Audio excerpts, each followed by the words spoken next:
Bismillahirrahmanirrahim. Allah's name I begin with the most compassionate and merciful. Rabbi shrah li sadri wa yassir li amri wahlul uqdatam min lisani yafqahu qawli.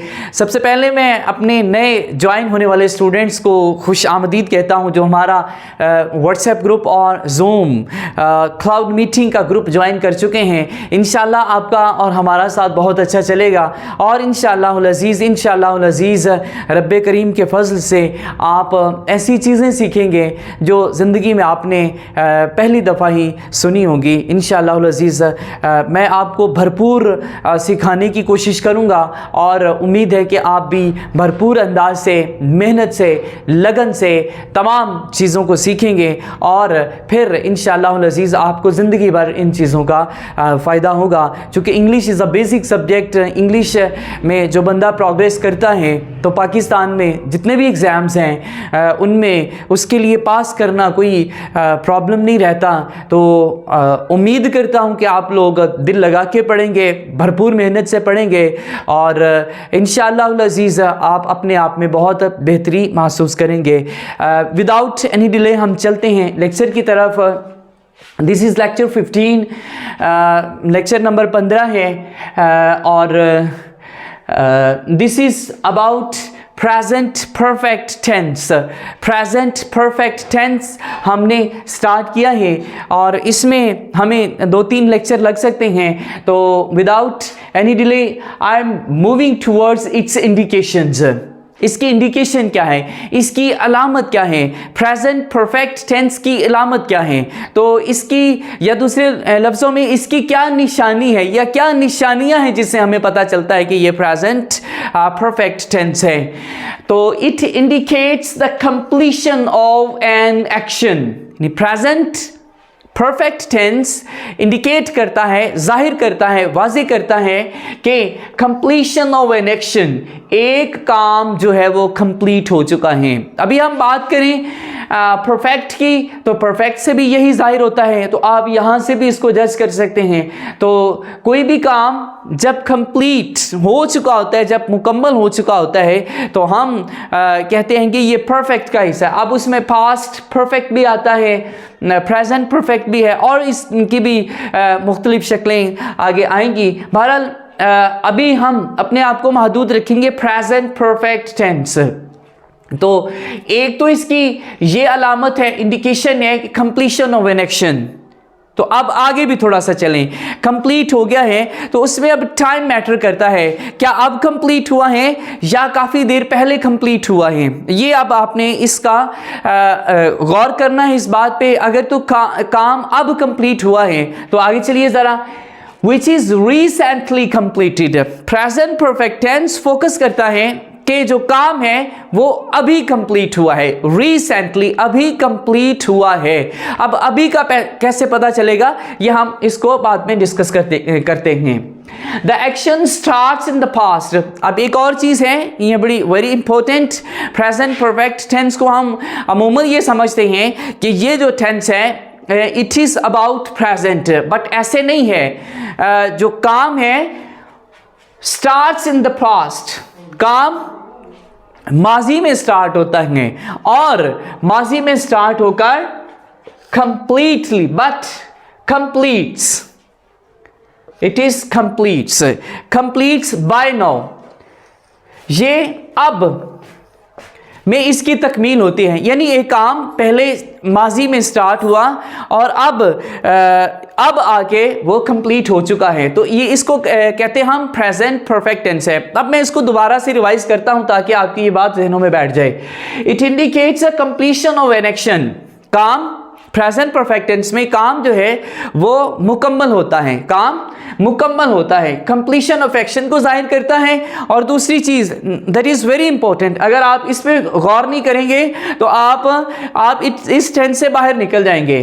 Which is recently completed, जो कि अभी मुकम्मल हुआ है, जो कि अभी मुकम्मल हुआ है। नंबर 1 ये completion of an action, number 2 recently completed, अभी मुकम्मल हुआ है। और एक बड़ी इंपॉर्टेंट बात, इसको 3 नंबर हम दे लेते हैं कि जो काम होता है वो पास्ट, वो स्टार्ट्स होता है पास्ट में वो स्टार्ट होता है बट कंप्लीट्स बाय नाउ, अब मुकम्मल होता है। यानी अब मैं अगर आपसे बात कर रहा हूं तो ये अब मुकम्मल हुआ, अब से आगे ये जारी नहीं रहेगा। अगर इसको आप फिर मजीद इस लम्हे जारी कर रहे हैं तो आप प्रेजेंट कंटिन्यूस टेंस में चले जाएंगे, जिसकी बहस हम पहले आपसे कर चुके हैं।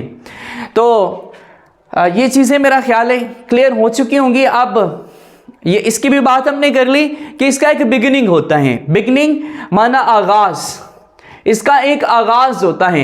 आगाज कब होता है? पास्ट में। और एंड ऑफ वर्ड अभी, नाउ, अब ये कंप्लीट हो गया। तो स्पेशल करेक्टरिस्टिक इसकी क्या है? इसकी स्पेशल करेक्टरिस्टिक इसका रिजल्ट है। इसका रिजल्ट आप समझेंगे कि रिजल्ट इसका क्या है। मसलन जो भी काम आपने किया है, अगर उसका रिजल्ट आपके सामने मौजूद है तो वो प्रेजेंट परफेक्ट टेंस है। अगर हम इसको नंबर 4 दे लें तो बहुत बेहतर हो जाएगा और रिवाइज करने में आसानी हो जाएगी। जो काम आपने किया या जो काम किसी भी तरह से हुआ, उसका रिजल्ट अगर आपके सामने है तो वो प्रेजेंट परफेक्ट टेंस का हिस्सा होगा या वो प्रेजेंट परफेक्ट टेंस होगा।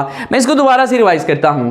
Number 1, completion of an action, काम कंप्लीट होता है और रिसेंटली कंप्लीट होता है, अभी मुकम्मल हुआ है। एक्शन जो है ये पास्ट में शुरू हुआ और मुकम्मल अब हुआ और उसका रिजल्ट आपके सामने है। ये था सारे का सारा प्रेजेंट परफेक्ट टेंस। अभी मैंने I have written here the 4 examples.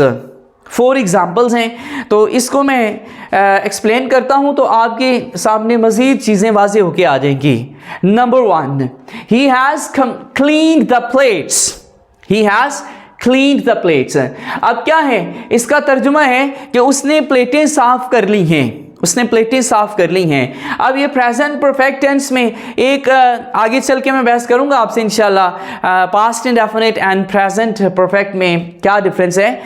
तो he has cleaned the plates, अब क्या है उसने प्लेटें साफ कर ली हैं।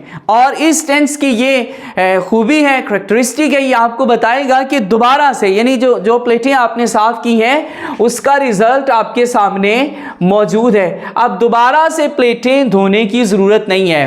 अगर मैं कहूँ कि he has cleaned the plates, उसने प्लेटें साफ कर ली हैं, तो इसका मतलब यह है कि जो प्लेटें साफ हो चुकी हैं वो अभी अभी उसके सामने पड़ी हुई हैं। दूसरी मिसाल, you have broken the watch, तुमने जो चेयर है, सॉरी वॉच, कुर्सी है, इस पे चेयर भी कर लें तो there is no problem. You have broken the chair और you have broken the watch, तुमने कुर्सी तोड़ दी है। चलें इसको ही हम कंसीडर कर लेते हैं, तुमने कुर्सी तोड़ दी है। अब होगा क्या कि वो जो कुर्सी टूटी हुई है वो आपके सामने पड़ी हुई होगी, उसका रिजल्ट आपके सामने होगा। आगे चलें, the taxi has arrived. The taxi has arrived, the taxi has arrived का मतलब ये है कि जो टैक्सी आपने मंगवाई है वो पहुंच चुकी है और अब वो आपके सामने खड़ी है, वो कहीं नहीं गई, वो आपके सामने है। टैक्सी आपके सामने खड़ी है, अब दोबारा से आपको टैक्सी मंगवाने की जरूरत नहीं है। Means to say that result उसका आपके सामने है। अभी 4th एग्जाम्पल की तरफ we are moving towards 4th example and this is very easy example. We have eaten the apples. We have eaten the apples. हमने सेब खा लिए हैं। अब हमने सेब खा लिए हैं से मुराद है कि हम अब खा चुके हैं, अब हम दोबारा नहीं खा रहे या अब हम दोबारा नहीं खाएंगे। या दूसरे लफ्जों में we have eaten the apples, इसका मतलब यह है कि जो एप्पल्स आपके पास थे वो अब ख़त्म हो चुके हैं। अब आप दोबारा नए सिरे से तो मंगवा सकते हैं, लेकिन जो पिछले थे वो अब ख़त्म हो चुके हैं, हम उनको खा चुके हैं और अभी अभी भी उसका रिजल्ट है। मतलब अब हम दोबारा नहीं खाएंगे, हमें ज़रूरत ही नहीं है खाने की, या अब हम खाना नहीं चाहते। मतलब यह है कि रिजल्ट उसका आपके सामने मौजूद होना चाहिए जी। तो टाइम के लिहाज से पास्ट सिंपल और प्रेजेंट परफेक्ट में एक डिफरेंस है, वो मैं अब आपको बता देता हूँ कि पास्ट सिंपल और पास्ट इंडेफिनिट, और इसमें प्रेजेंट परफेक्ट में एक बड़ा क्लोज सा रिलेशन है, क्लोज सा कनेक्शन है, बट इसमें डिफरेंस भी है। तो वो डिफरेंस क्या है? जो पास्ट सिंपल है इसमें time is definite, time definite time इसमें होता है, इसमें पक्का टाइम होता है। और जबकि जो प्रेजेंट परफेक्ट है इसमें टाइम डेफिनेट नहीं होता। This is the difference. अब टाइम डेफिनेट क्या है, डेफिनेट टाइम क्या है और इनडेफिनेट टाइम क्या है। यानी नॉट डेफिनेट को हम इनडेफिनेट भी लिख सकते हैं, इनडेफिनेट टाइम। ठीक है जी। तो इसमें होगा मिसालें मैं देता हूं। She cooked food last night, she cooked food last night. अच्छा, उसने पिछली रात खाना पकाया, पिछली रात उसने खाना पकाया। अब है क्या, इसका रिजल्ट आपके सामने नहीं है, एक टाइम भी उसने साथ दे दिया है। तो अब मतलब इस बात का ये है कि she cooked food last night, अब दोबारा से उसको खुराक बनाने की या खाना बनाने की ज़रूरत पड़ सकती है या पड़ी होगी। लेकिन ये जो है ना कुक्ड फूड लास्ट नाइट, ये उसने पका दी है, पिछली रात वो पका चुकी, अब दोबारा भी उसको ज़रूरत पड़ चुकी है। आगे चलें। She has cooked food recently, यानी यहां तक रखें ना आप इसको, she has cooked food recently. She has cooked food, उसने खुराक या खाना बना चुकी है या फूड बना चुकी है, वो खाना पका चुकी है। तो इसका ताल्लुक रिसेंटली के साथ होगा। रिसेंटली भी मतलब मैंने इसको इन्वर्टेड का इसको ब्रैकेट्स में करके अलग कर दिया। बात यह है कि she has cooked food recently, अगर उसने प्रेजेंट परफेक्ट में खुराक बनाई है तो उसका रिजल्ट आपके पास अभी भी मौजूद है, अभी दोबारा से आपको खाना बनाने की ज़रूरत नहीं पड़ेगी। दूसरा, the carpenter repaired the chair 6 days ago। अच्छा जी, ये जो एगो होता है ना, ये भी आता है पास्ट इंडेफिनिट में इस्तेमाल होता है। The carpenter repaired the chair 6 days ago, 6 दिन पहले उसने कुर्सी को रिपेयर किया था, उसको दोबारा से मुरम्मत किया था। ये 6 दिन पहले की बात है। अब 6 दिन पहले की बात है, तो जो 6 दिन पहले की बात है इसमें यह है कि अब हो सकता है जो कुर्सी है उसको दोबारा से रिपेयर करने की ज़रूरत पड़ जाए, वो किसी न किसी तरह टूट भी सकती है। ठीक है जी। तो ये एक डेफिनेट टाइम इसके साथ लगा दिया, ये पास्ट का काम हो गया, इसका रिजल्ट आपके पास अब मौजूद नहीं होगा। आगे चलें। The carpenter has repaired the chair, इसका मतलब यह है कि इसमें एक तो time is not indefinite time होता है, time is not definite, but result आपके पास होता है। The carpenter has repaired the chair, जो कारपेंटर ने, बढ़ई ने जो कुर्सी तैयार की है उसका रिजल्ट आपके सामने है, यानी कुर्सी अब भी आपके पास तैयार शुदा फॉर्म में है, दोबारा उसको बनाने की ज़रूरत नहीं पड़ी जी। I dropped my pen yesterday, कल मैंने अपना पेन नीचे फेंक दिया था या गिरा दिया था। I have dropped my pen, मैंने अपना पेन गिरा दिया है। I have dropped my pen, मैंने अपना पेन गिरा दिया है। तो इसका मतलब यह है कि जो पेन है वो आपके सामने अभी भी गिरा हुआ है। फॉर एग्जाम्पल, मैं अभी अगर मैं पेन गिराऊँ तो मैं कहूँगा कि I have dropped the pen, मैंने पेन को गिरा दिया। तो इसका मतलब यह है कि अभी भी उसका रिज़ल्ट आपके सामने है। इंशाल्लाह हम एक नए लेक्चर के साथ हाजिर होंगे। अल्लाह ताला आपका, मेरा, हम सबका हामी नासिर हो। और जब मैं आपको काम दूं तो आपने ज़ूम पे उसको करके फिर तशरीफ़ लाना है। अल्लाह ताला आपको बहुत खुश रखे। अस्सलामु अलैकुम रहमतुल्लाह। बिस्मिल्लाहिर्रहमानिर्रहीम। Allah's name I begin with the most compassionate and merciful। Rabbi इश्रह ली सदरी वयस्सिर ली अमरी वाहलुल उक़दतम मिन लिसानी यफ़क़हू क़ौली। हमारे नए स्टूडेंट्स जो हमारा व्हाट्सएप ग्रुप और ज़ूम क्लाउड मीटिंग का ग्रुप ज्वाइन कर चुके हैं, मैं उनको खुशामदीद कहता हूँ। इंशाअल्लाह अल अज़ीज़ आप बहुत अच्छा सीखेंगे और हमारा साथ बेहतरीन अंदाज में चलेगा। Without any delay we are moving towards lecture number 16। And this is about present perfect tense, which we have already started with the name of Allah। तो इसकी मैं आपको कुछ और मज़ीद चीज़ें बता देता हूँ। Present perfect tense में lately और recently का इस्तेमाल होता है। What does it mean? इसका मतलब क्या है? Lately हाल ही में, रिसेंटली, हाल ही में, इसका मतलब प्रेजेंट के हाल ही में होता है। आप उर्दू में इसको अच्छे तरीके से समझ सकते हैं। तो रिसेंट टाइम या late time, it has connection with the present time. लेकिन ये रिसेंटली और लेटली का मतलब क्या है वो मैं आपको समझा देता हूँ। इसकी एक मिसाल है, I have been here recently और लेटली। मैं यहाँ गया हूँ, या मैं आई हैव बीन हियर, मैं यहाँ हूँ, रिसेंटली, लेटली। रिसेंटली और लेटली का जो मतलब है वो होता है लास्ट वीक और लास्ट मंथ। यानी लास्ट मंथ या लास्ट वीक तक जो कोई भी काम होता है उसके लिए हम रिसेंटली या फिर हम लेटली का इस्तेमाल कर सकते हैं। दूसरी मिसाल है, I have been appeared in the exams recently or lately। मैं रिसेंटली और लेटली एग्ज़ाम्स में अपीयर हुआ हूँ, मैंने इम्तिहानात दिए हैं। इसका मतलब यह है कि या तो पिछले हफ्ते इम्तिहानात हुए हैं या फिर पिछले महीने इम्तिहानात हुए हैं। यानी रिसेंटली और लेटली अगर आप इस्तेमाल करें तो इसका मतलब ये होता है, ये थोड़ा सा फिर ब्रॉड चला जाता है, एक मंथ तक, लास्ट मंथ तक प्रेजेंट परफेक्ट टेंस को हम इस्तेमाल कर सकते हैं। इसको मैंने नंबर 1 का नाम दिया था। ये नंबर 2 है जस्ट, ऑलरेडी और येट। ये 3 जो अल्फाज हैं, वर्ड्स हैं, इनका इस्तेमाल क्या है? Just. What is just? A short time ago, यानी कुछ देर पहले के लिए हम just का इस्तेमाल करते हैं। just, for example, he has just arrived in Pakistan। He has just arrived इन पाकिस्तान। इसका मतलब यह है कि वो अभी अभी पाकिस्तान पहुंचा है, क्योंकि इसका मतलब जस्ट का होता है अभी, कुछ देर पहले। वो कुछ देर पहले ही पाकिस्तान पहुंचा है या अभी अभी वो पाकिस्तान पहुंचा है। ये भी, इसका भी इस्तेमाल होता है प्रेजेंट परफेक्ट टेंस में। नेक्स्ट है ऑलरेडी।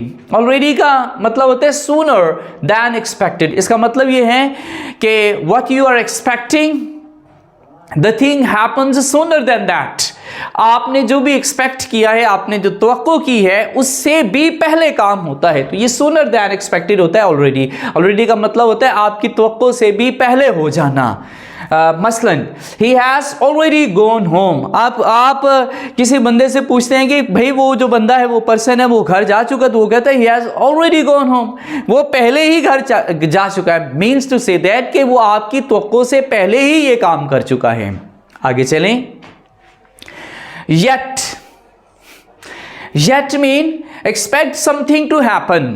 ये तीसरा है, मतलब ये 2 तरह से इस्तेमाल होता है। चले इसको एक्सप्लेन कर देता हूँ। yet का मतलब ये है कि आप एक्सपेक्ट कर रहे हैं कि समथिंग मस्ट बी हैपेंड, कि कुछ होगा, कुछ होने के लिए आप इसको इस्तेमाल करते हैं। फॉर एग्जाम्पल, या तो I have not finished my work yet, मैंने अभी तक अपना काम मुकम्मल नहीं किया, मैंने अभी तक अपना काम मुकम्मल नहीं किया। Means to say that you are expecting that something would happen. काम जो है वो मुकम्मल होना चाहिए, आप ये तवक्को कर रहे हैं कि काम मुकम्मल होना चाहिए, या काम मुकम्मल नहीं हुआ तो आपने येट का इस्तेमाल किया। I have not finished my work yet, मैंने अभी तक अपना काम मुकम्मल नहीं किया, मतलब ये है कि ये अगले वक्त में होगा, मुकम्मल होगा। नेक्स्ट है have you paid the telephone bill yet. क्या आपने अभी टेलीफोन के बिल जो है वो पे कर दिए हैं? मतलब क्या है कहने का? मतलब ये है कि कोई बंदा ये सवाल पूछ रहा है कि तुमने ये कर दिए, क्योंकि ही इज एक्सपेक्टिंग दैट कि आप जल्द ही ये काम करेंगे। जी, now I will tell you about the use of ever, never, always, occasionally and often in present perfect tense। ये जो 5 अल्फाज मैंने लिखे, ever, never, always, occasionally and often, ये असल में एडवर्ब हैं। तो ये एडवर्ब हम कब इस्तेमाल करते हैं ये मैं आपको बताता हूँ।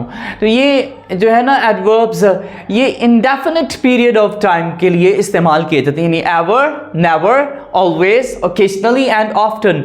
These are used for an indefinite period of time. अब इंडेफिनिट पीरियड ऑफ टाइम क्या होता है? इंडेफिनिट पीरियड ऑफ टाइम होता है ये सारे के सारे ही वक्त को कवर करता है, means to say that it covers the whole time period.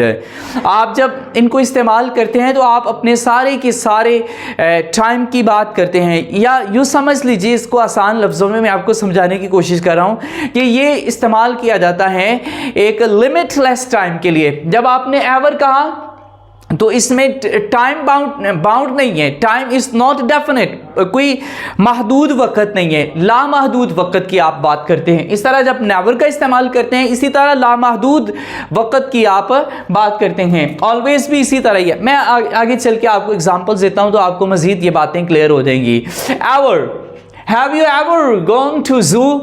क्या आप कभी, इसका माना कभी इस्तेमाल किया जाता है, कभी, एवर का। तो क्या आप कभी ज़ू गए हैं?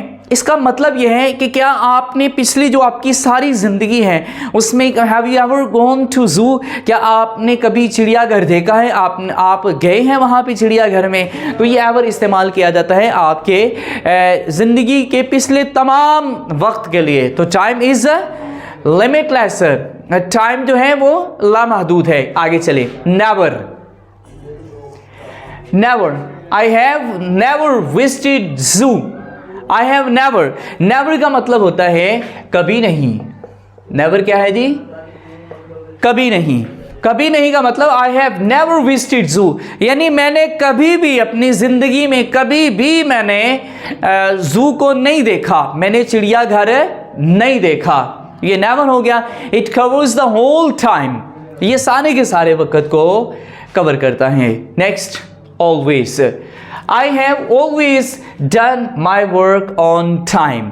I have always done my work on time. जब present perfect tense में हम always का इस्तेमाल करते हैं तो इसका मतलब है ये बार बार होता है। I have always done my work on time, इसका मतलब ये है कि मैंने हमेशा, हर दफ़ा जब भी मुझे मौका मिला है, मैंने अपना काम वक्त पे उसको मुकम्मल किया है, वक्त में मैंने अपना काम किया है। तो ये ऑलवेज के लिए आ गया। आगे हैं ओकेजनली एंड ऑफ्टन। ओकेजनली और ऑफ्टन जो होते हैं, इसमें ओकेजनली भी होता है वक्तन फ़वक्तन, और ऑफ्टन होता है अक्सर औक़ात। दोनों एक, हम इनको चेंज कर सकते हैं। तो ये दोनों ही मीनिंग्स देते हैं कि आप वक्फे से काम करते हैं या बार बार वो काम करते हैं। लेकिन ये नहीं होता कि द एक्शन स्टॉप्स ओकेजनली में या ऑफ्टन जो आप करते हैं तो वो काम रुकता है। आप वक्फे से इंडेफिनिट टाइम में करते रहते हैं, यानी टाइम यहाँ पे भी महदूद नहीं होता। मसलन मैं आपको मिसाल देता हूँ। एक मैंने क्वेश्चन लिखा हुआ है, have you ever written a letter? Have you ever written a letter? क्या तुमने कभी खत लिखा है? क्या तुमने कभी खत लिखा है? अच्छा, खत, क्या तुमने कभी खत लिखा है? तो आप आंसर इसका देखिएगा, फिर आपको इसकी मज़ीद समझ आ जाएगी। तो उसने जवाब दिया yes I have written it occasionally or often. Yes, I have written it occasionally or often. या मतलब, या आप occasionally इस्तेमाल कर लें या often कर लें, जिस तरह मर्जी। एक ज़ाहिर एक जुमले में तो एक का ही इस्तेमाल होगा। I have written it often, हाँ मैंने इसको अक्सर औक़ात लिखा है। अक्सर औक़ात से मुराद यही होता है कि वक्फे से आप लिखते हैं। या I have written it occasionally, मैंने इसको वक्फे से लिखा है, वक्तन फ़वक्तन मैंने इसको लिखा है। तो this is for this day, this is the lecture number 16। इंशाल्लाह नए लेक्चर के साथ मैं फिर हाजिर हूँगा। अस्सलामु अलैकुम वरहमतुल्लाहि रहमानिर्रहीम। अल्लाह's name I begin with the most compassionate and merciful. Rabbi shrah li sadri. Bismillahirrahmanirrahim. Allah's name I begin with the most compassionate and merciful. Rabbi shrah li sadri wa yassir li amri wahlul uqdatam min lisani yafqahu qawli. हमारा zoom का group और हमारा WhatsApp group करने वाले नए students को खुशामदीद। इंशाल्लाह हम बेहतरीन अंदाज में सीख रहे हैं। तो this is our 17th lecture. I am moving towards 17th lecture about the use of since and for. Since and for, ये सिंस एंड फॉर जो है ये न सिर्फ प्रेजेंट परफेक्ट टेंस में इस्तेमाल होता है बल्कि it is used in past perfect continuous tense, present perfect continuous tense and future perfect continuous tense. ये तीनों में ही 3-4 टेंसेस में ये इस्तेमाल किया जाता है। तो सिंस और फॉर को हम सीखेंगे इंशाअल्लाह अज़ीज़। आप इसको बाद में आप इसको नहीं भूलेंगे जिस अंदाज से मैं आपको बताऊंगा। तो सिंस और फॉर में most of the time the students are confused about their usage. तो सिंस कहाँ पे इस्तेमाल होता है? सिंस होता है point of time, point of time, and for is for the period of time. अभी भी कंफ्यूजन डेफिनेटली बाकी है कि पॉइंट ऑफ टाइम क्या है और पीरियड ऑफ टाइम क्या है। ये पॉइंट ऑफ टाइम यूँ समझ लीजिए कि it tells you about the fixed starting time, यानी ऐसा टाइम जो फिक्स्ड होता है और स्टार्टिंग टाइम हमें फिक्स बताया जाता है, वहाँ पे हम सिंस का इस्तेमाल करते हैं। और यहाँ पे जो स्टार्टिंग टाइम है, starting time is not fixed. ये स्टार्टिंग टाइम का हमें ये फिक्स्ड नहीं होता। अभी भी आपको इसमें समझने में मुश्किल होगी, तो मैं और इसको सादा अंदाज में समझा देता हूँ कि सिंस वहाँ पे इस्तेमाल होता है पॉइंट ऑफ टाइम। आपका पॉइंट क्या होता है? मैं सबसे पहले I want make it clear for you कि पॉइंट क्या होता है। पॉइंट ये होता है कि फॉर एग्जांपल आप एक जगह पे खड़े हैं, एक जगह पे खड़े हैं, तो आपके उसके आपको आगे और पीछे का पता होता है। मसलन मैं बात करता हूँ, किसी शहर की मिसाल दे देता हूँ। मसलन शेखुपुरा, अगर ज़िला शेखुपुरा जिनको ये ज़ाहिर उन्होंने देखा हुआ है, शेखुपुरा, अगर हम इसको पॉइंट समझ लें कि शेखुपुरा कहाँ पे है, तो हम कहेंगे कि शेखुपुरा से हम आगे जाएं तो लाहौर है, और अगर हम पीछे आएँ तो इसके सरगोदा हैं। यानी ये मैंने इस तरह से ईस्ट और वेस्ट के लिहाज से मैंने इसकी मिसाल दे दी। आप कंसीडर कर लें कि एक पॉइंट आपका वो होता है जो दरमियान में होता है, और उसके आगे का भी आपको पता होता है, और उससे जो पीछे होता है उसका भी आपको पता होता है। That is your point. ये जगह के लिहाज से मैंने आपको पॉइंट बताया है। आप अपने अपने ज़हन में अपने अपने शहरों को कर लीजिएगा। तो जो पॉइंट होता है वो दरमियान में होता है या फिक्स्ड पॉइंट होता है, उससे आगे और पीछे का आपको इल्म होता है। तो अगर हम बात करें 2 o'clock की, तो 2 o'clock time period time point या पॉइंट ऑफ टाइम तब बनता है जब हम इसके आगे और पीछे का पता होता है। फॉर एग्जांपल 2 o'clock के बाद क्या है? डेफिनेटली इट्स 3 o'clock, और इससे पहले क्या है? 1 o'clock।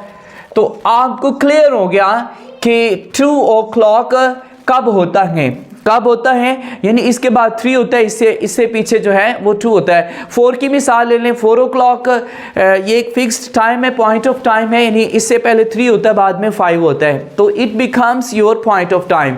तो यहाँ पे आपने सिंस का इस्तेमाल करना है।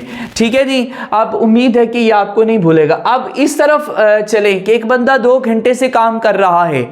अच्छा, अब 2 घंटे से काम कर रहा है, वो 2 घंटे कौन से हैं, उसका स्टार्टिंग पॉइंट का पता नहीं चल रहा। ये 2 o'clock नहीं, ये 2 hours हैं। जब 2 hours हों या 3 hours, 4 hours, 5 hours से एक बंदा काम कर रहा है, तो आपको उसका इल्म नहीं होता कि ये एक्चुअल स्टार्टिंग टाइम इसका कब से हो रहा है। 5 घंटे कौन से 5 घंटे? सुबह के 5 घंटे, शाम के 5 घंटे।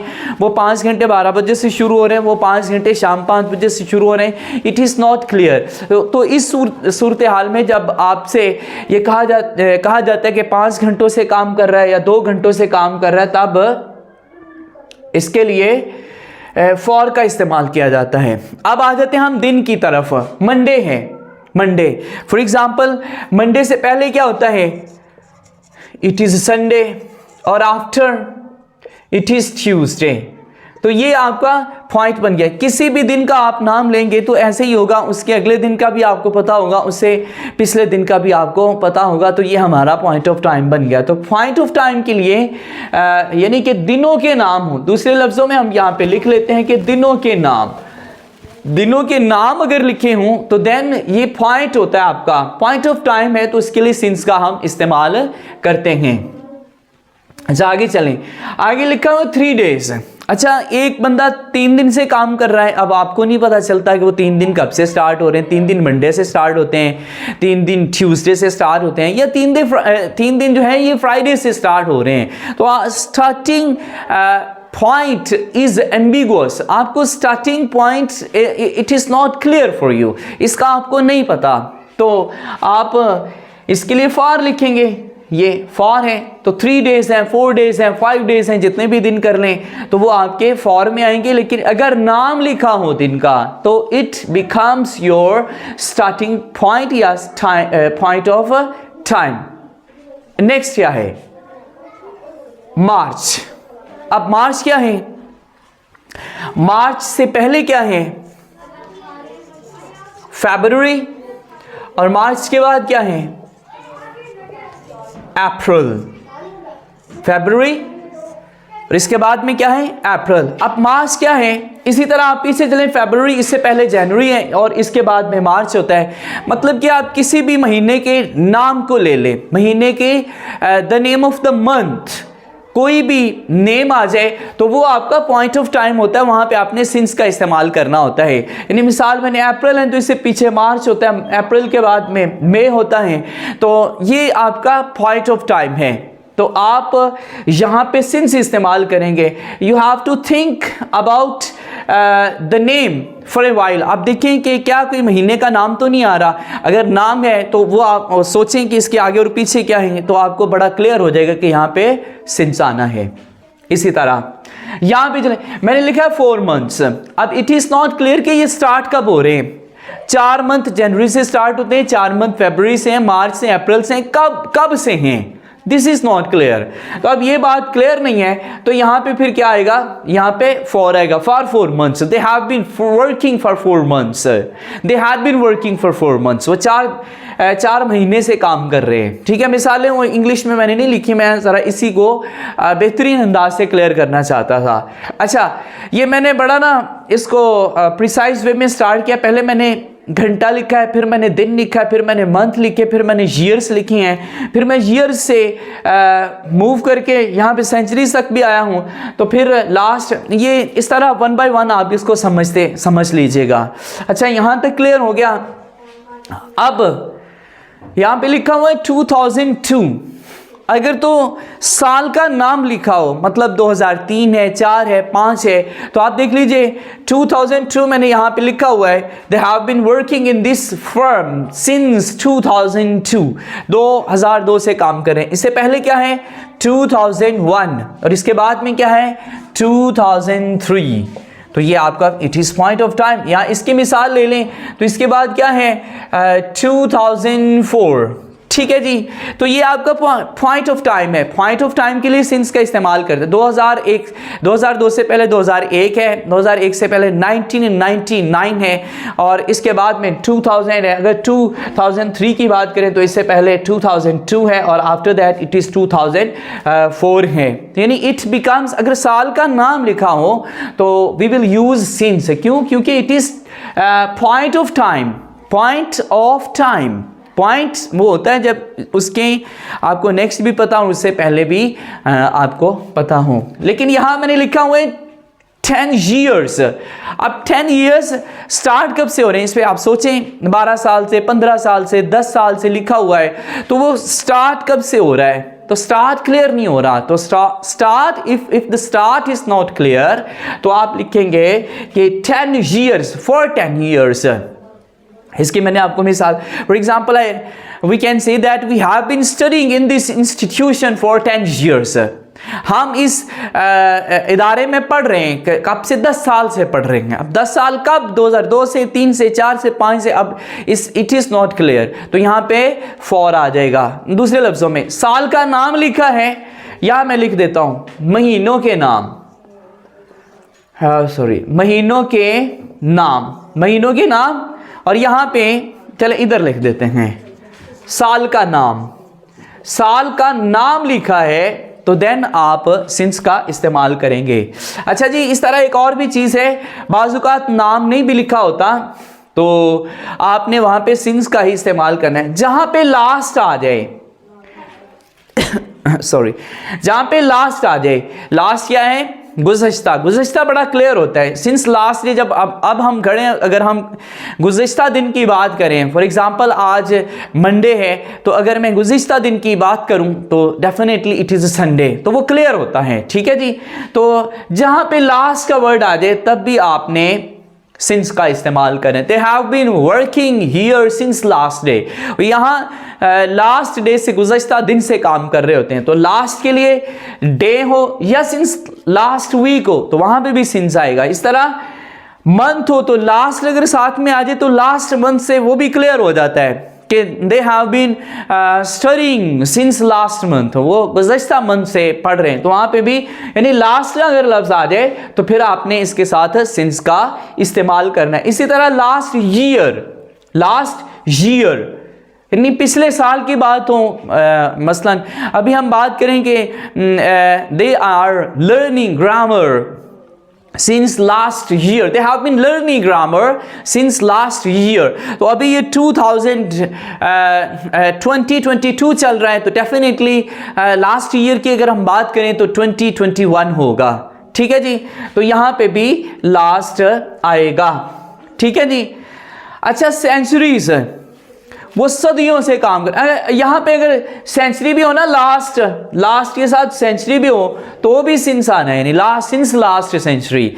लेकिन अगर एक काम सदियों से भी चल रहा है, सदियों से जंगों की तारीख लिखी जा रही है, ठीक है जी, तो यहाँ पे भी फॉर ही आएगा क्योंकि उसका स्टार्टिंग पॉइंट क्लियर नहीं होता। सेंचुरीज भी हो तब भी फॉर का इस्तेमाल होता है। This was the use of since and for, ये सिंस और फॉर था, इसको आपने जहन में रखना है। If you have got any question you can ask me in the comments below.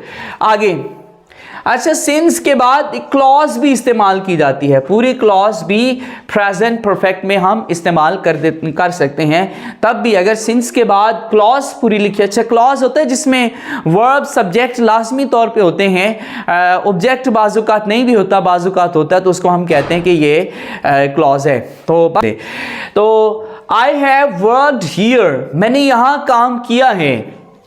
Since, कब से, since I left the school, जो ही मैंने अपना काम जो ही मैंने स्कूल छोड़ा है, आई हैव वर्कड हियर, मैंने यहाँ पे काम किया है, या मैंने काम किया है जब से मैंने स्कूल छोड़ा है। जब से, ये जब से के मानों के लिए भी इस्तेमाल हो जाएगा जब सामने पूरी एक क्लॉज लिखी हुई है। मैं नई क्लास के साथ हाजिर होता हूँ, अब तक के लिए इतना ही। अल्लाह ताला आप सबको बहुत खुश रखे, अल्लाह ताला आप सबका हामी नासिर हो। अस्सलामु अलैकुम वरहमतुल्लाहि वबरकातुहू। बिस्मिल्लाहिर्रहमानिर्रहीम। अल्लाह से I begin with the most compassionate and merciful रब्बी इश्रह ली सदरी व यस्सिर ली अमरी वाहलुल उक़दतम मिन लिसानी यफ़क़हू क़ौली। हमारे नए स्टूडेंट्स जिन्होंने हमारा जूम ग्रुप और व्हाट्सएप ग्रुप ज्वाइन किया है उनको मैं खुशामदीद कहता हूँ। इंशाअल्लाह अज़ीज़ हम बहुत अच्छे अंदाज से सीखेंगे और बेहतरीन अंदाज से हमारी इंग्लिश लर्निंग में इजाफ़ा होगा।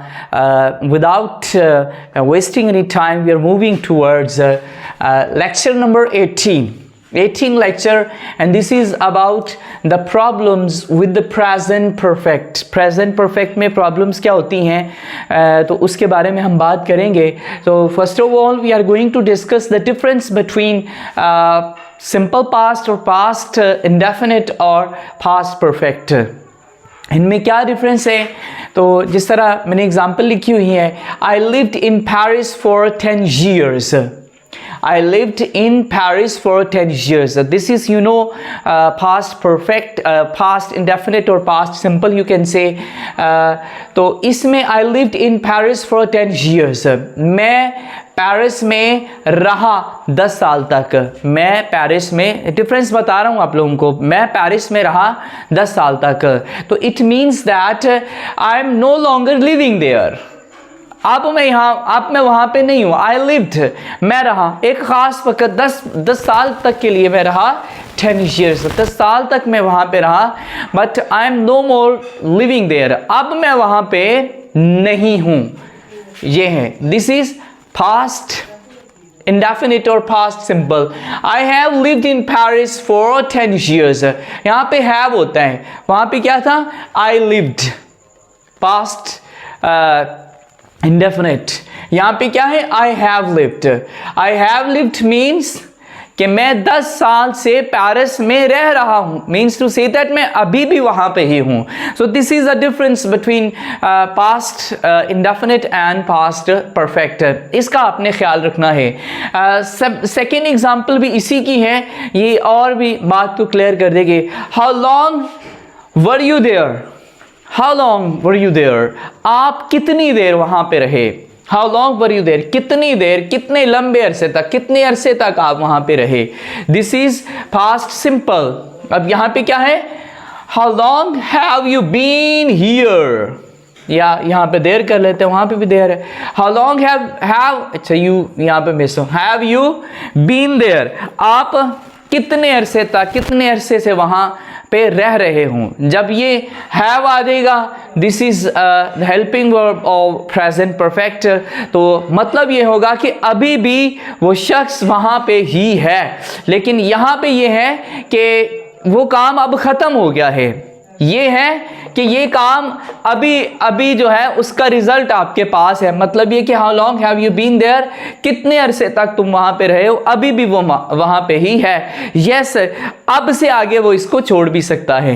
नेक्स्ट, अब ये डोंट यूज की बात कर लें कि जो कि I have discuss with you guys the problems with present perfect tense। present perfect tense में जो इश्यूज हैं, जो प्रॉब्लम्स हैं, वो मैं आपको बता देता हूँ।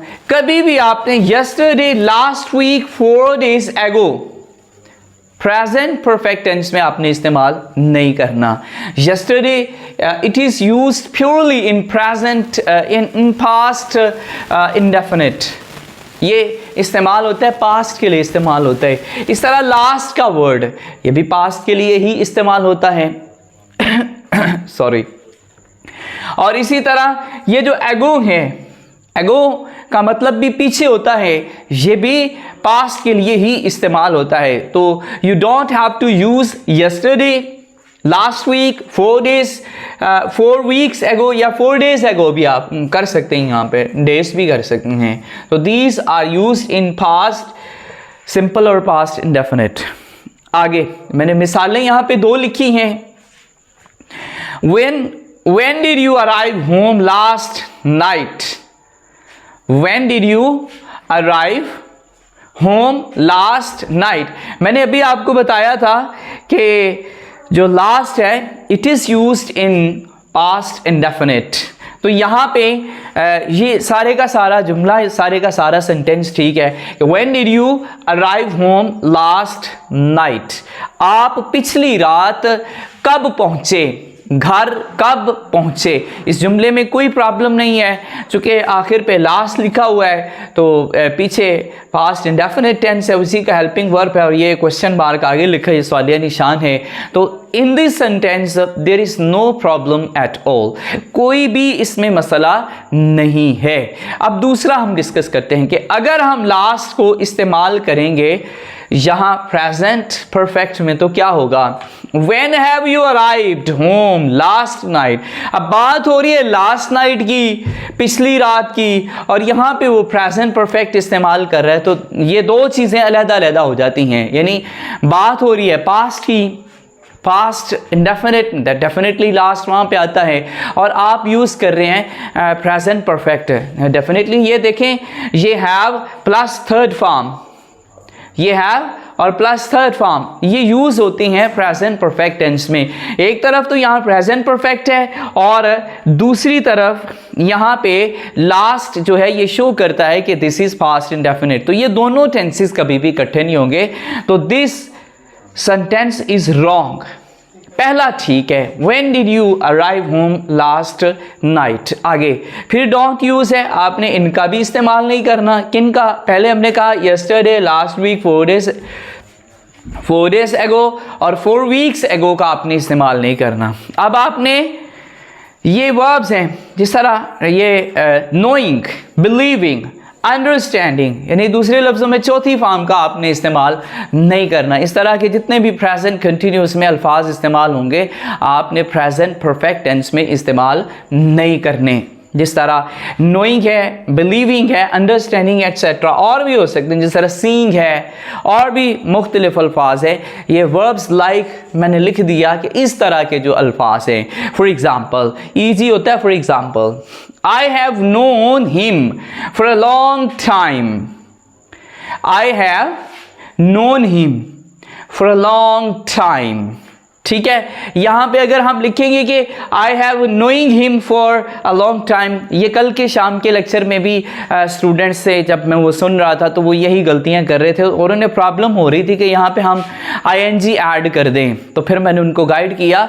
तो ये जो वर्ब्स है ना, like knowing, believing, understanding, seeing, watching etcetera, these are not used in present perfect tense.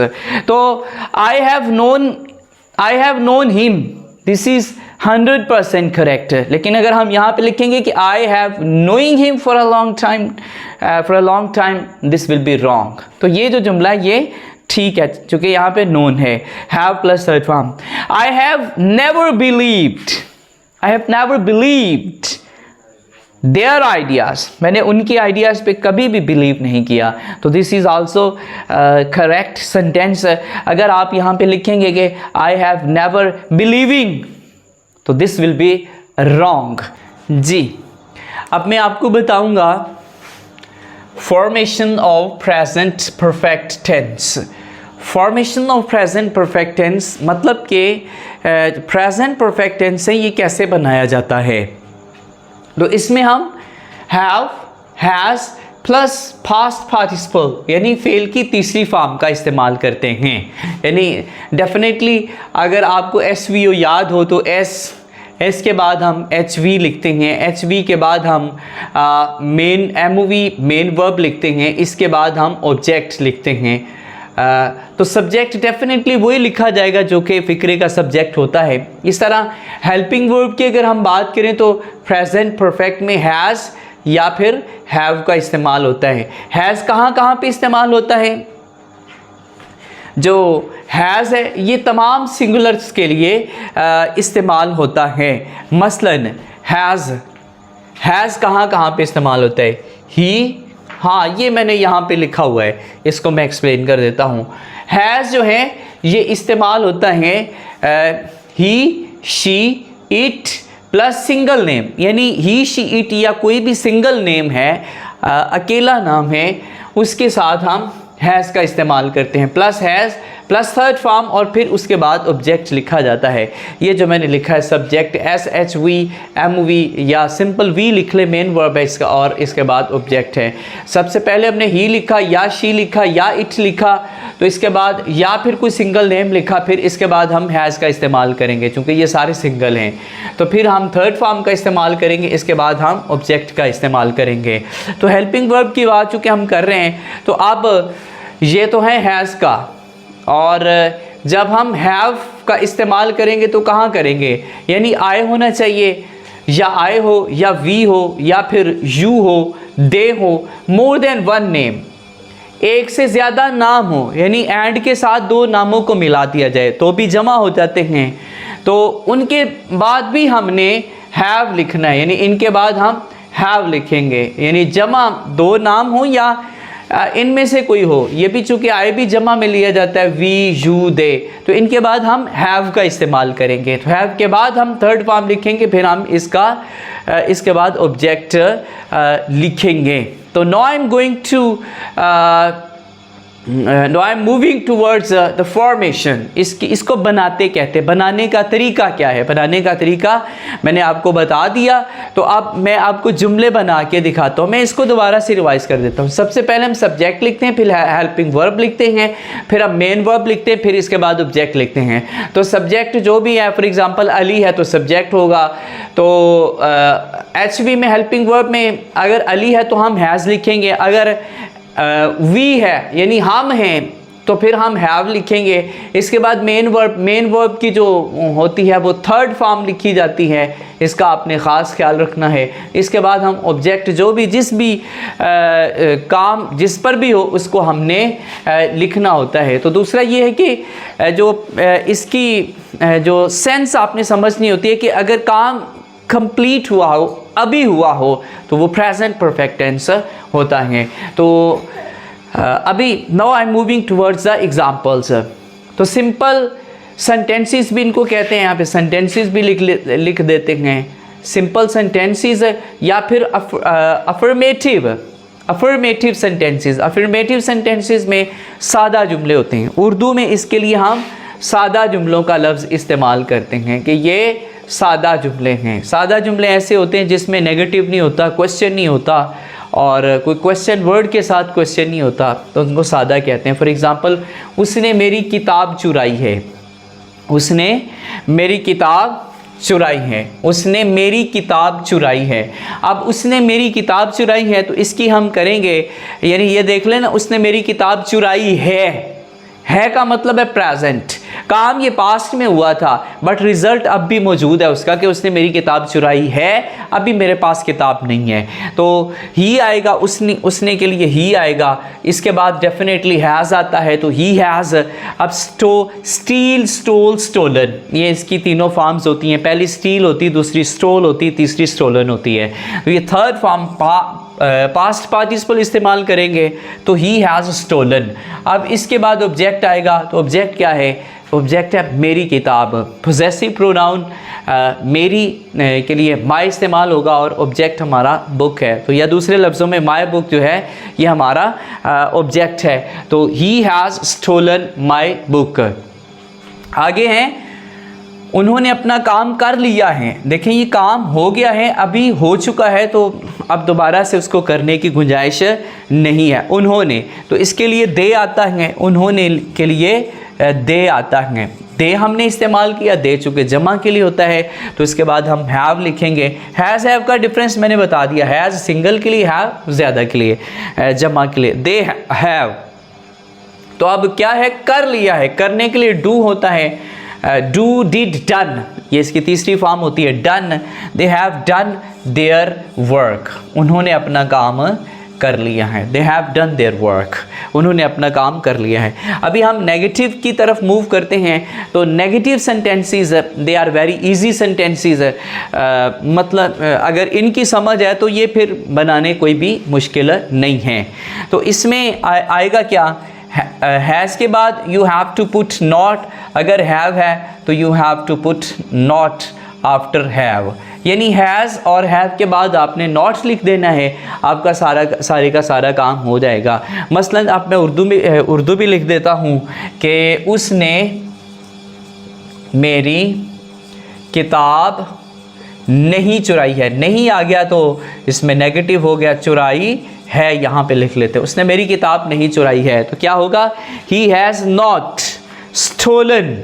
अच्छा, माय यहाँ पे मिस हो गया, मेरी है तो माय आएगा।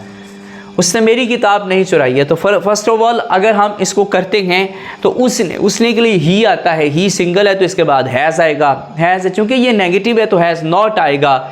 चुराई है, ये काम है फ़िक्रे में, तो इसमें स्टील की थर्ड फॉर्म स्टोलन इस्तेमाल होगी और इसका जो ऑब्जेक्ट है वो माई बुक है। He has not stolen my book. उसने मेरी किताब नहीं चुराई है। इस तरह ये है कि उन्होंने अपना काम नहीं किया है। मैं यहाँ पे लिख देता हूँ उर्दू में भी, उन्होंने अपना काम नहीं किया है। तो दे आएगा। दे have not done their work. इसको मैं एक्सप्लेन कर देता हूँ। उन्होंने अपना काम नहीं किया, अगर उर्दू में देखें तो उन्होंने सब्जेक्ट होता है, ठीक है जी।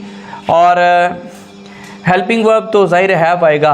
अपना काम किया, ये जो किया है ये मेन वर्ब है, तो नहीं के लिए नेगेटिव आ गया। अपना काम ये ऑब्जेक्ट है, यानी ये सब्जेक्ट है, ये ऑब्जेक्ट है और ये वर्ब है। ठीक है जी, उन्होंने अपना काम नहीं किया है। सब्जेक्ट ऑब्जेक्ट आ गया, वर्ब आ गया, SVO, यानी उर्दू में ज़ाहिर है इनकी तरतीब डिफरेंट होती है, SVO। ठीक है जी, तो मेन इसकी यही होती है। हेल्पिंग वर्ब हमने उन्हों के लिहाज से लगाना है, और नेगेटिव है तो हमने इसका नॉट लगा देना है। तो इसको हम ज़रा करते हैं। तो इसमें सबसे पहले उन्होंने के लिए दे आएगा, दे जमा के लिए दे आता है। दे के बाद चूँकि हैव जो जमा का हेल्पिंग वर्ब है वो इस्तेमाल होता है, तो चूँकि ये जमा है तो ये इसका हेल्पिंग वर्ब हैव होगा, हैव। चूँकि ये नॉट है, नहीं किया है, तो हैव नॉट आ जाएगा। तो यहाँ पे ये सब्जेक्ट हो गया, ये हेल्पिंग वर्ब हो गया, नॉट ज़ाहिर आना ही आना है, इसमें नेगेटिव है। अब आ गया मेन वर्ब या वर्ब वी। तो किया है, करने के लिए डू आता है, डू, डिड, डन, क्योंकि इसमें थर्ड फॉर्म आनी है, तो दे हैव नॉट डन आ गया। पोजेसिव प्रोनाउन दे के लिहाज से देयर होता है, ये मैंने पहले ही लेक्चर में आपसे बताया था। तो अब वर्क क्या है, ये ऑब्जेक्ट है, तो दे have not done their work, उन्होंने अपना काम नहीं किया है। असल में मैं चाह रहा हूँ कि मैं आज इसको टेंस को कंप्लीट कर दूँ। तो आगे है जी नेगेटिव इंटेरोगेटिव। नेगेटिव इंटेरोगेटिव ऐसे फिक्रे होते हैं कि वो सवाल भी होता है उसमें और वो नेगेटिव भी होते हैं। तो जुमला ये लिखा हुआ है कि क्या उसने किताब नहीं चुराई है, क्या उसने किताब नहीं चुराई है। जब शुरू में क्या आ गया है तो इसका मतलब एक ही पर्सन है, उसने सिंगल है, तो हैज़ तो शुरू में आएगा, हैज़ के बाद क्या आएगा, सब्जेक्ट आएगा। उसने के लिए ही आता है, चूँकि ये नेगेटिव है तो उसके बाद आपने नेगेटिव भी लिखना है। तो हैज़ ही नॉट, स्टील की थर्ड फॉर्म स्टोलन है, तो हैज़ ही नॉट स्टोलन, इसके बाद आपने ऑब्जेक्ट लिखना है। तो has he not stolen a book. दोबारा से मैं बता देता हूँ, चूँकि ये सवालिया है तो उसके लिए हेल्पिंग वर्ब सबसे बाहर लिखा जाना है, एक चीज़। दूसरी चीज़, इसके फ़ौरन बाद आपने सब्जेक्ट लिखना है, यानी हेल्पिंग वर्ब के बाद आप सब्जेक्ट लिखेंगे और जो मेन वर्ब है उससे पहले आपने नॉट लिखना है। ये वर्ब है, इससे पहले आपने नॉट लिखना है, आप इसकी जगह नहीं चेंज कर सकते। या दूसरे लफ्ज़ों में सब्जेक्ट के बाद आपने नॉट लिखने, चूँकि हैज़ ये पीछे चला गया है। या दूसरे लफ्ज़ों में आपने ये जो नॉट है इसकी जगह नहीं छोड़नी, इसको वहीं पे ये वहीं पे रहेगा, आपने जस्ट हैज़ एक हिस्सा हेल्पिंग वर्ब का शुरू में ले जाना है, तो वर्ब अपनी जगह पे रहेगा, इसी तरह ऑब्जेक्ट अपनी जगह पे रहेगा। तो ये जुमला बन गया कि has he not stolen a book, क्या उसने किताब नहीं चुराई है। जी, formation of present perfect tense जारी हैं। अभी हम करेंगे interrogative sentences with question words, यानी सवालिया अल्फाज के साथ हमने सवालिया फ़िक्रे या क्वेश्चंस हमने कैसे बनाने हैं, यानी क्वेश्चंस विद क्वेश्चन वर्ड्स। इसमें क्वेश्चन वर्ड्स कौन से होते हैं, वाई है, वेयर है, व्हेन है, हाउ है, हु है, व्हाट है, एट्सेट्रा। अच्छा, इसको दो तरह से बोलते हैं, एक तो इनको कहते हैं ये W ब्रदर्स हैं, ये W ब्रदर्स हैं, और दूसरा ये कि ये W फैमिली है।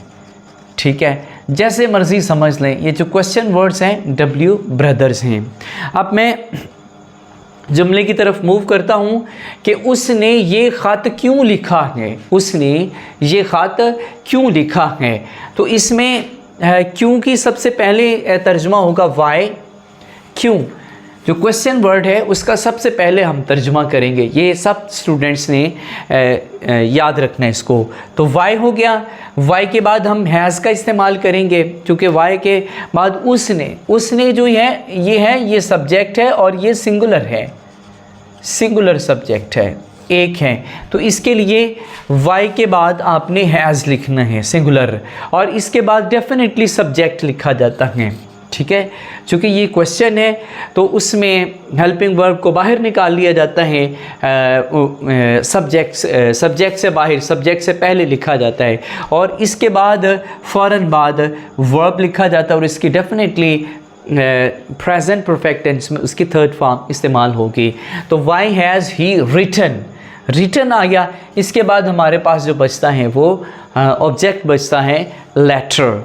तो उसने ये ख़त क्यों लिखा है, why has he written this letter. अब जो बिगनर्स हैं हमारे, जिन्होंने अभी अभी हमें ज्वाइन किया है, तो चूँकि हमने दोनों स्टूडेंट्स को साथ साथ रखना होता है तो प्रॉब्लम भी ना हो, तो सारी चीज़ें हम साथ साथ ही करवाते जाते हैं। तो जो हमारे अभी से ज्वाइन करने वाले बिगनर्स हैं उनके लिए मैंने इसको 3 स्टेप्स में डिवाइड किया है। ये चूँकि थोड़ा सा मुश्किल होता है कि वाई कहाँ पे लिखना है, सब्जेक्ट कहाँ पे लिखना है, वर्ब कहाँ पे लिखना है, तो उसका एक तरीका कार निकाला है हमने।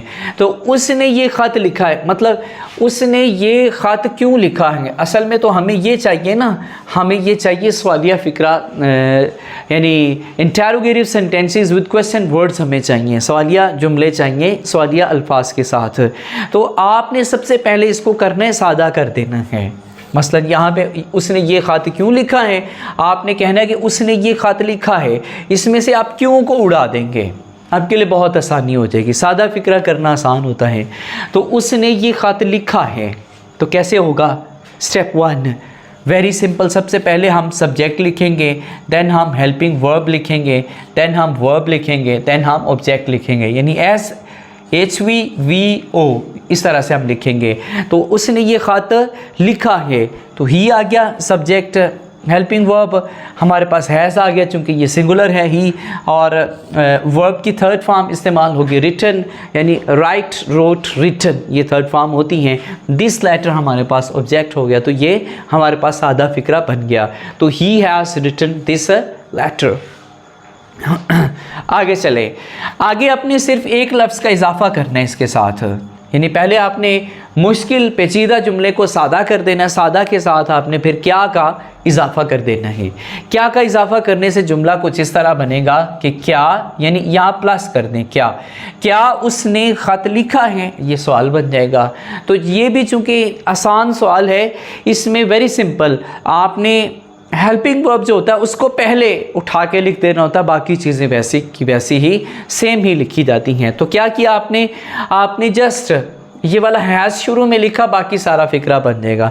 हैज़ ही रिटन, असल में यहाँ पे था ना, या यहाँ से ये जो वाला है ना, ये वाला दूसरे नंबर पे हैज़ है, इसको शुरू में ले आएँ, आप शुरू में ले आएँ, बाकी जुमला कौन सा बचा, ये शुरू में ले आए हैज़, तो बाकी जुमला बचा ही रिटन दिस लेटर। तो he written this letter, has शुरू में आ गया, तो जब हम इसको पढ़ेंगे तो has he written this letter, has he written this letter. अब ये दूसरा आ गया, लेकिन हमें चाहिए उसने ये ख़त क्यों लिखा है। ठीक है जी, यानी सिंपल को हमने सिर्फ हैज़ बाहर निकालना और बाकी जुमला ही रिटन दिस लेटर ये सारे का सारा लिख लिया। तो क्या उसने ख़त लिखा है, तो ये हो जाएगा has he written this letter. अब आगे चले जाएं, हमें चाहिए क्यों। अब इस पूरे के पूरे जुमले को लिख लें कि उसने ये ख़त क्यों लिखा है। अब हमारे पास ये फर्स्ट स्टेप था, ये हमारा सेकंड था। अब थर्ड में हमने क्या करना है, थर्ड में हमने करना है, इसमें हमने क्यों का दोबारा से इजाफा कर दिया है। उसने ये ख़त क्यों, क्या उड़ा दिया, क्यों का इजाफा कर दिया, उसने ये ख़त क्यों लिखा है। तो अब कैसे करेंगे, क्यों सबसे पहले आपने ऐड करना है, सबसे पहले आपने ऐड करना है वाई आपने लिखा। जो सेकेंड स्टेप वाला, स्टेप 2 वाला फ़िक्रा है, उसको बिल्कुल सारे के सारे को यहाँ पे लिख दें। यानी ये देखें, हैज़ है, ही है, रिटन है, दिस है, लेटर है, ये सारे का सारा, और इसमें सिर्फ आपने वाई का इजाफा कर दिया। यानी दिस इज़ वेरी इजी, और ये हर दफ़ा नहीं आपने ऐसा करना, चूँकि जब प्रैक्टिस हो जाएगी तो फिर इंशाअल्लाह अज़ीज़ आप देखेंगे कि आप को वैसे ही आ जाएंगे, इस काम की आपको ज़रूरत ही नहीं पड़ेंगे। तो this is for the beginners और this is for the new students. और दोबारा से अपने जो जूम पे आने वाले स्टूडेंट्स हैं और हमारा WhatsApp group, paid WhatsApp group join करने वाले स्टूडेंट्स को मैं भरपूर अंदाज में मैंने समझाने की कोशिश की है। अल्लाह ताला आपको बहुत खुश रखें, अल्लाह ताला आपका हम यूनासिब मुतासिर हो। और एक और बात मैं बताता चलूँ कि इसका एक लेक्चर अभी बाकी है। आप समझेंगे कि ये कंप्लीट हो गया, बट नहीं, ये कंप्लीट नहीं हुआ। इंशाल्लाह एक लेक्चर इस पर मज़ीद होगा, then it will be completed. अस्सलामु अलैकुम वरहमतुल्लाहि वबरकातुहू। Bismillahirrahmanirrahim. Allah's name, I begin with the most compassionate and merciful. Rabbi shrah li sadri wa yassir li amri wahlul uqdatam min lisani yafqahu qawli. Now I'm going to start lecture number 19, and this is about present perfect tense, which we have already started with the name of Allah. And now I'm going to discuss about contractions. Contractions, we pronounce words in a short way. हम कुछ अल्फाज होते हैं जिनको हम मुख्तसर कर देते हैं, उसको हम बोलते हैं इंग्लिश में contractions.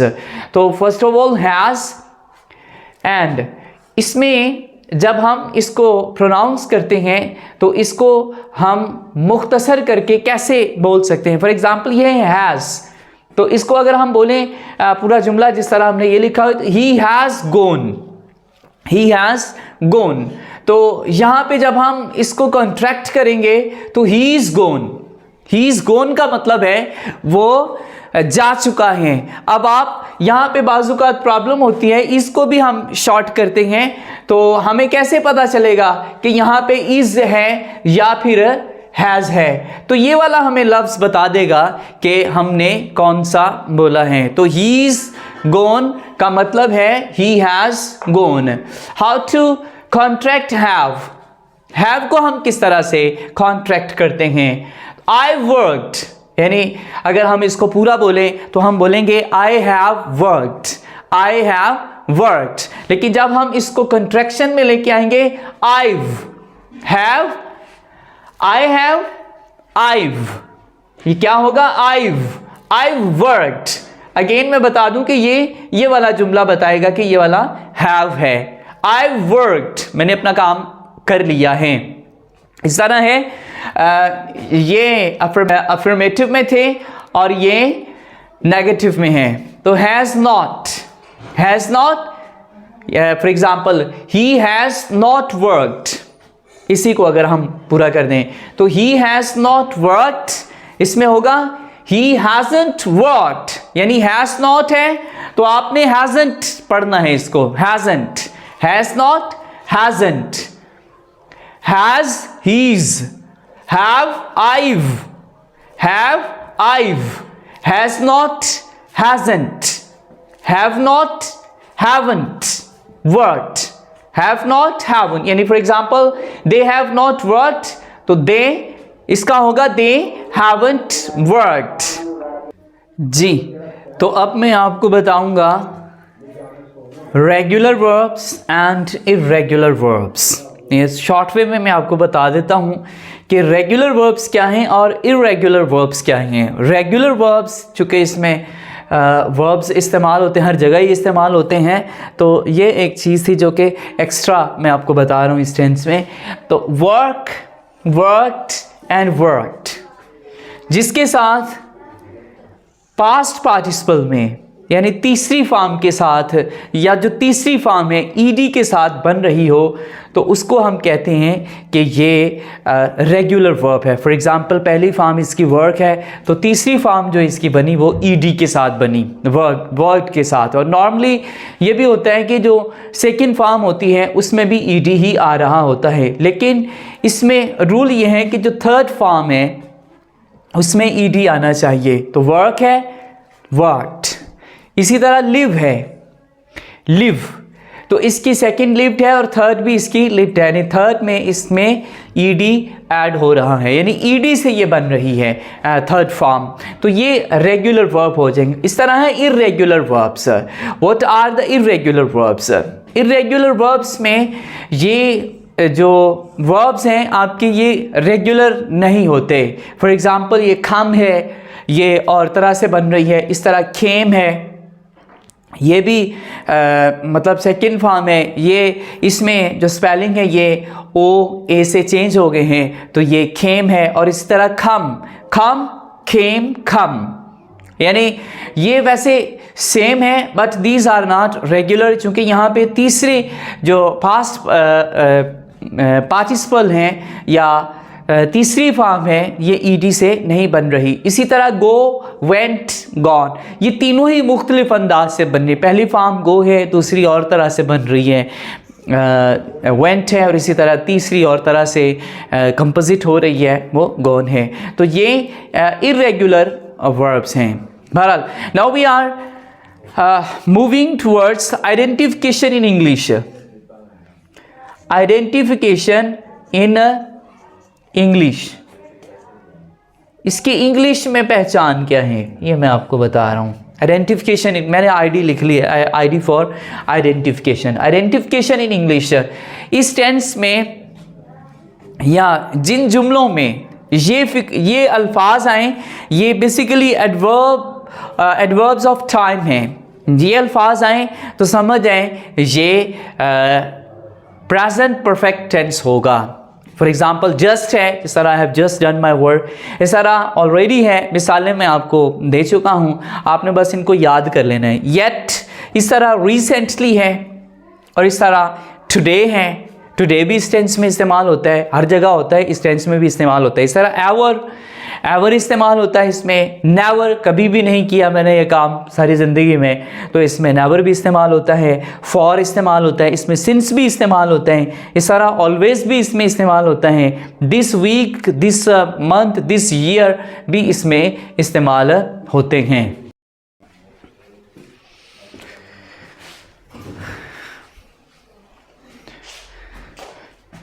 Ji, in the end I will tell you identification of present perfect tense in Urdu. Urdu के आखिर में अलिफ हैं, तीन तरह से इसकी पहचान बनती है उर्दू में। अलिफ हूँ, अलिफ हैं वगैरह, इस तरह के अल्फाज आती हैं। या जिस तरह चुका है, चुके हैं, चुकी है, चुका हूँ वगैरह, इस तरह के अल्फाज आते हैं। इस तरह या फिर लिया है, लिए हैं, लिया हूँ, इस तरह के अल्फाज इस्तेमाल होते हैं। तो ये तीन तरह से इसकी उर्दू में पहचान बनती है। आखिर में मैं आपको बता देता हूँ कि प्रेजेंट परफेक्ट टेंस और पास्ट सिंपल में क्या डिफरेंस है। तो प्रेजेंट परफेक्ट टेंस में मैंने अपना काम ख़त्म कर लिया है, इस पे फोकस है। मैंने अपना काम ख़त्म कर लिया है। और इसकी अगर आपने डेफिनेशन देखनी हो तो जो पहला इसका लेक्चर है प्रेजेंट परफेक्ट टेंस का, तो वो आप देख सकते हैं, उसको कंप्लीट देख लीजिएगा। फिर मैंने उसमें पूरी तफसील दी हुई है। तो हम अपना काम कर चुके हैं, यानी यहाँ पे हैं तो ये प्रेजेंट परफेक्ट टेंस है। इसमें मैं थोड़ा सा अगर उसको एक्सप्लेन करूँ तो प्रेजेंट परफेक्ट टेंस में वो काम होता है जिसका रिज़ल्ट अभी आपके सामने होता है, उसमें काम को दोबारा करने की ज़रूरत नहीं होती। मैंने तफसीलन बताया हुआ है, आप जाके उसको चेक कर लीजिएगा। मैंने अपना काम ख़त्म कर लिया है, मैंने अपना काम ख़त्म कर लिया, यहाँ पे है मैंने अपना काम ख़त्म कर लिया है, यहाँ पे है मैंने अपना काम ख़त्म कर लिया। तो दिस इज़ पास्ट सिंपल। इसमें हो सकता है काफ़ी देर गुजर चुकी है, काम को दोबारा करने की भी ज़रूरत पड़ जाए। हम अपना काम ख़त्म कर चुके थे, ये भी पास्ट सिंपल है। अब आप कहेंगे ये जो चुके थे, ये तो होता है पास्ट परफेक्ट में, ऐसे नहीं है, उसकी और तरह से पहचान है या उसमें और भी रूल्स हैं। जब वो आएगा तो इंशाल्लाह अज़ीज़ मैं आपको वो भी अच्छे तरीके से समझाऊँगा। तो हम अपना काम ख़त्म कर चुके थे, ये भी पास्ट सिंपल में है। तो there is a difference between past perfect tense and past simple sentence. This is for this day. Inshallah Aziz, I'll be present in front of you with the next lecture. Allah Ta'ala आपको खुश रखे, Allah Ta'ala आपका हामी नासिर हो। अस्सलामु अलैकुम व रहमतुल्लाह।